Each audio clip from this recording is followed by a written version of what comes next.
जर जिमला जाताय आणि तुम्ही क्रिएटिन घेताय, तर क्रिएटिन घेतल्यावर त्याचे फायदे काय आणि तोटे काय, लक्षपूर्वक ऐका. भरपूर तुमचे गैरसमज असतील तर निघून जातील. सगळ्यात मोठा गैरसमज काय माहिती का, तुमची किडनी खराब होईल आणि तुमचे केस गळायला चालू होतील. तर असं काहीच होत नाही मित्रांनो. हे प्रॉब्लेम कुणाला होता, ज्यांना ऑलरेडी किडनीचे प्रॉब्लेम आहेत त्यांनीच फक्त क्रिएटिन घेण्याचं टाळायचं. तर क्रिएटिन खाल्ल्यावरती काय करायचंय, तुम्हाला कमीत कमी तुम्हाला 3 लिटर पाणी प्यायचंय. त्याच्यानंतर तुम्ही जास्त पाणी सुद्धा पिऊ शकता, पण 3 लिटरपेक्षा कमी पाणी तुम्ही पिऊ नका. दुसरं काय करतं क्रिएटिनने सगळ्यात जास्त बेनिफिट हा होतो का तुमच्या मसलमध्ये ते वॉटर रिटेन्शन करतं, म्हणजे पाणी साठवण्याचं काम करतं. त्याने तुमचा मसल एकदम मोठा दिसतो. आणि फॅट लॉसमध्ये सुद्धा तुम्ही क्रिएटिन घेऊ शकता. ते तुम्हाला जास्त एनर्जी प्रोव्हाइड करणार आहे आणि तुमचा फॅट लॉस पण चांगला करून देणार आहे.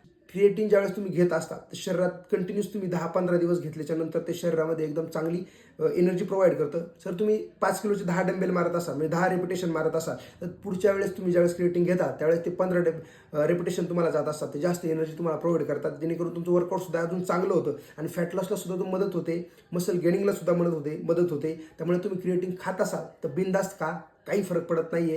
क्रिएटिन हे चांगलंच आहे. गैरसमज भरपूर आहे मार्केटमध्ये. वडापाव, मिसळ, तेलकट पदार्थ, पिझ्झा, बर्गर किती पण खातील, गोड किती पण खातील, त्याचे साईड इफेक्ट दिसणार नाही. पण कोणता चांगला प्रोडक्ट असेल त्याचे साईड इफेक्ट हे सगळ्यांनाच दिसतात.